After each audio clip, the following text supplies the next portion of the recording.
IndiGo വിമാനത്തിലെ പ്രതിഷേധത്തിൽ CPIM കേന്ദ്ര കമ്മിറ്റി അംഗം EP ജയരാജനെതിരെ അന്വേഷണം. EP ജയരാജനെതിരായ കേസ് എഴുതിത്തള്ളാൻ കഴിയില്ലെന്ന് Thiruvananthapuram judicial first class magistrate കോടതി വ്യക്തമാക്കി. യൂത്ത് കോൺഗ്രസ് പ്രവർത്തകരെ മർദ്ദിച്ചെന്നാണ് കേസ്. അന്വേഷിച്ച് റിപ്പോർട്ട് നൽകാൻ കോടതിയുടെ ഉത്തരവ്. പിണറായി വിജയന്റെ ഗൺമാൻ അനിൽകുമാറും കേസിൽ പ്രതിയാണ്. ഷഫീദ് റാവുത്തർ ചേരുന്നുണ്ട് തിരുവനന്തപുരത്ത് നിന്ന്. ഷഫീദ്, വിവരങ്ങൾ.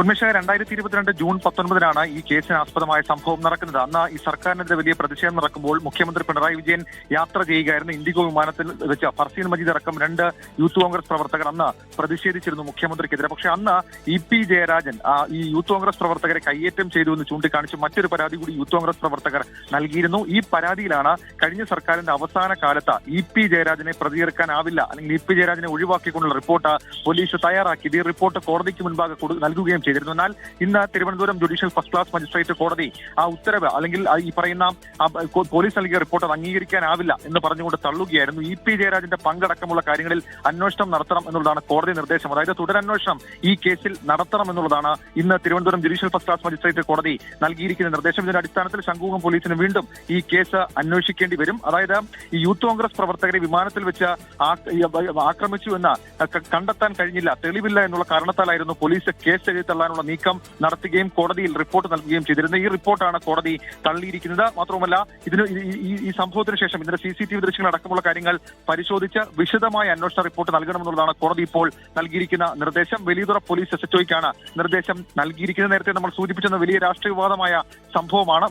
അന്നത്തെ മുഖ്യമന്ത്രി പിണറായി വിജയന്റെ ഗൺമാനായിരുന്ന അനിൽകുമാറും ഈ കേസിൽ പ്രതിയാണ്. അനിൽകുമാറിന്റെ അടക്കം മൊഴി രേഖപ്പെടുത്തിയിട്ടാണ് പോലീസ് ഇങ്ങനെ ഒരു റിപ്പോർട്ടുമായി കോടതിയിലേക്ക് എത്തിയത്. നേരത്തെ ഈ യൂത്ത് കോൺഗ്രസ് പ്രവർത്തകർക്കെതിരായിട്ടുള്ള കേസിൽ ഏവിയേഷൻ വകുപ്പ് ചുമത്തുന്നതുമായി ബന്ധപ്പെട്ട കഴിഞ്ഞ സർക്കാർ ഈ കേന്ദ്ര വ്യോമയാന മന്ത്രാലയത്തെ സമീപിക്കുകയും കേന്ദ്ര വ്യോമയാന മന്ത്രാലയം അത് അനുവദിക്കാൻ കഴിയില്ല എന്നൊക്കെയുള്ള കാര്യങ്ങൾ പറയുകയും പിന്നീട് ഏവിയേഷൻ വകുപ്പ് ഒഴിവാക്കിയാണ് യൂത്ത് കോൺഗ്രസ് പ്രവർത്തകർ മുഖ്യമന്ത്രി ആക്രമിക്കാൻ ശ്രമിച്ചു എന്നുള്ള കേസിൽ കോടതിയിൽ പോലീസ് റിപ്പോർട്ട് നൽകി. എന്നാൽ ഇപ്പോൾ EP ജയരാജനും CPM-നെ സംബന്ധിച്ചും ഇപ്പോൾ ഇത് തിരിച്ചടിയാണ്. കാരണം പലതരത്തിലുള്ള രാഷ്ട്രീയ വിവാദങ്ങൾ നമുക്കറിയാം. അത് ആലപ്പുഴയിലെ നവകേരള യാത്ര അടക്കമുള്ള കാര്യങ്ങളുമായി ബന്ധപ്പെട്ട ഇപ്പോഴും ഉണ്ടായിരിക്കുന്ന സംഭവങ്ങൾ നമുക്കറിയാം. അതേപോലെ വീണ ജോർജിനെതിരായിട്ടുള്ള കേസുകളെ കുറിച്ച് നമുക്കറിയാം.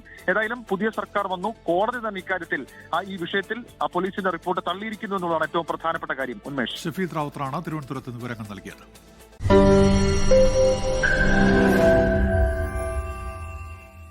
ലോകത്തെവിടെയായാലും ഏത് സമയത്തും 24 വാർത്തകളും ഓഗ്മെന്റഡ് റിയാലിറ്റി പാക്കേജുകളും എക്സ്പ്ലെയിനറുകളും വിശദമായി കാണാൻ ഞങ്ങളുടെ YouTube ചാനൽ നിങ്ങൾക്ക് സബ്സ്ക്രൈബ് ചെയ്യാം.